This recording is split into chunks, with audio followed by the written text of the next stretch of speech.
Assalamualaikum warahmatullahi wabarakatuh. Perkenalkan, saya Widya Novianti, saya pendamping sosial PKH dari Kabupaten Garut. Pembuatan video ini saya buat dalam tujuan untuk memenuhi tugas saya dan pelaksanaan Diklat Stunting tahun 2021 yang diselenggarakan oleh Kementerian Sosial. Jadi video ini tentu akan disaksikan, dimonitor, serta dievaluasi atau dinilai oleh fasilitator dari Balai Diklat Kementerian Sosial. Baik, video ini saya akan mempraktekkan atau mensimulasikan bagaimana pelaksanaan FDS atau P2K2 pada penyampaian modul stunting ini, di mana saya akan mempraktekkan satu langkah saja dari beberapa sesi. Nah, saya di sini memilih sesi kedua, yaitu tentang permasalahan stunting dan memilih langkah 5. Di sini saya mempraktekkan hanya sendiri atau secara mandiri, jadi apa yang saya sampaikan ini seolah-olah saya menyampaikan kepada ibu-ibu yang sedang hadir pada pertemuan peningkatan kemampuan keluarga atau kegiatan P2K2. Baik, di sini saya langsung mulai saja ya. Oke. Baik ibu-ibu, di sini saya selanjutnya akan membagi ibu-ibu menjadi 2 kelompok ya. Nah, di sini ibu-ibu berhitung dimulai dari sebelah sini saja ya. Berhitungnya 1 sampai 2 saja, dilanjut 1 2 1 2 begitu ya. Mengerti? Oke, baik dimulai dari Ibu. Oke, 1 2, iya lanjut. Oke, sudah selesai ya. Nah, ibu-ibu, bagi yang nomor 1 itu berkumpul ke sebelah sini ya. Ya, itu kelompok 1. Nah, ini kelompok 2 ya. Kelompok 2 bagi tadi yang mendapatkan urutan nomor 2. Oke, di sini ibu-ibu tentukan ketua kelompoknya siapa. Waduh, udah gercep ya. Ada yang memberanikan diri untuk jadi ketua kelompok. Hebat. Oke, kelompok 1 ketua kelompoknya siapa? Ibu Jubaida. Oke, kelompok 2 Ibu baik. Ibu-ibu silahkan duduk ya di meja masing-masing, berkumpul ya, ngariung ya istilahnya. Nah, di sini saya kasih kertas buat ibu-ibu ya. Di sini saya akan menyampaikan pertanyaan buat ibu-ibu diskusikan bersama ya. Di sini untuk kelompok 1 didengarkan secara seksama ya.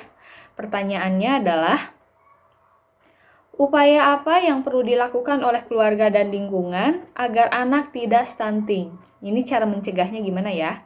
Sekali lagi, upaya yang perlu dilakukan oleh keluarga dan lingkungan agar anak tidak stunting. Kumaha tah carananya? Oke, ditulis di kertas planonya ya. Oke, kelompok 2 siap? Siap dong ya. Kelompok 2 pertanyaannya, upaya apa yang perlu dilakukan oleh keluarga dan lingkungan jika menemukan anak yang stunting? Ya, sekali lagi, upaya apa yang perlu dilakukan oleh keluarga dan lingkungan jika terdapat anak yang stunting?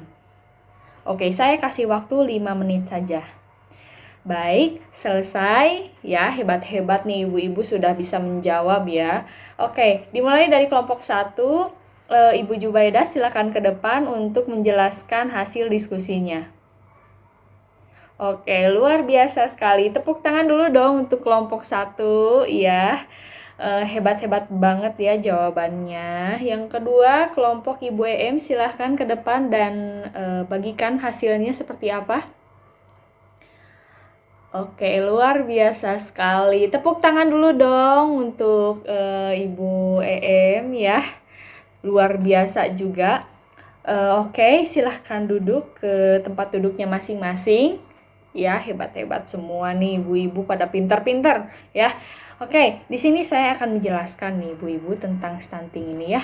Tentang pertanyaan tadi. Jadi, untuk mencegah anak stunting, yang pertama adalah orang tua, keluarga, dan masyarakat harus dapat memanfaatkan potensi yang ada. Itu satu cara dalam pencegahan stunting. Maksudnya gimana, Bu? Gitu. Nah, dalam pencegahan stunting ini yang paling utama adalah menjadi tugas kita bersama, menjadi tugas diri kita sendiri. Selebihnya adalah keluarga dan orang-orang di sekitar kita. Potensi apa? Ya. Dimana kita kan mempunyai fisik yang sehat, yang kuat ya. Memanfaatkan potensi itu bisa dengan cara kita memberikan perhatian yang lebih kepada anak ya, memberikan kasih sayang, mengajak ngobrol, komunikasi sama anak. Karena kan untuk menstimulasi anak itu sangat efektif untuk mencegah stunting. Yang selanjutnya adalah memanfaatkan lahan, misalkan lahan-lahan yang ada ditanamin sayuran-sayuran atau buah-buahan, memanfaatkan dari tetangga atau masyarakat ya. Karena itu menjadi salah satu sumber makanan yang bergizi untuk anak. Ya, itu. Yang kedua adalah stunting dapat dicegah dengan pemberian makanan bergizi seimbang ya. Betul seperti tadi Ibu katakan bahwa harus makanan yang bergizi ini yang sehat dan seimbang ya. Terus ini nih yang perlu diketahui, makanan yang bergizi seimbang itu gak hanya sama anak aja, tapi anak sejak dari kandungan ya. Sejak dari kandungan hingga 2 tahun itu harus terus diberikan makanan yang bergizi. Lalu bisa mengakses layanan kesehatan dan informasi yang tepat ya, pemberian stimulasi rangsangan yang tadi saya sebutkan dan menjaga kebersihan diri serta lingkungan. Nah, terkait informasi ini ya, ibu-ibu kan udah pada punya WhatsApp sebagian ya, pasti akan ada informasi-informasi sedikitnya misalkan tentang stunting. Nah, ibu-ibu harus dipastikan informasi itu sumbernya benar. Kalau misalkan ibu-ibu nggak tahu ini sumbernya benar atau enggak, tanyakan kepada pelayanan kesehatan, misalkan kepada ibu bidan, kepada ibu kader posyandu ya, itu bisa lebih dipercaya informasinya. Oke, paham ya.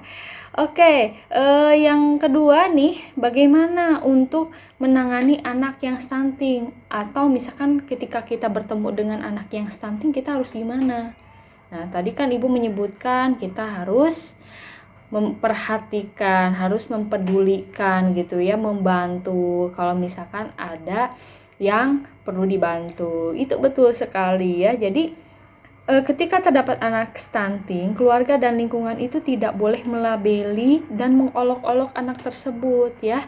Jangan dikata-katain, justru ya itu kasihan kalau dikata-katain ya, anaknya juga siapa yang mau gitu ya menjadi anak stunting. Gitu, jangan dikata-katai. Yang kedua, memastikan keluarga mengakses rujukan layanan untuk mengurangi dampak stunting pada anak. Nah, kalau misalkan si keluarganya tidak tahu harus kemana, nah kalau ibu-ibu tahu nih harus kemana, kasihlah rujukan ya, antar gitu. Perlu diantar misalkan untuk ke ibu bidan atau ke posyandu atau ke puskesmas untuk konsultasi tentang stunting gitu, atau kepada pendamping PKH apakah perlu difasilitasi gitu ya, diberikan bantuan. Nah, jadi harus saling membantu, karena untuk saling membantu ini kan tidak perlu modal secara materi ya, tapi berbentuk dengan kepedulian.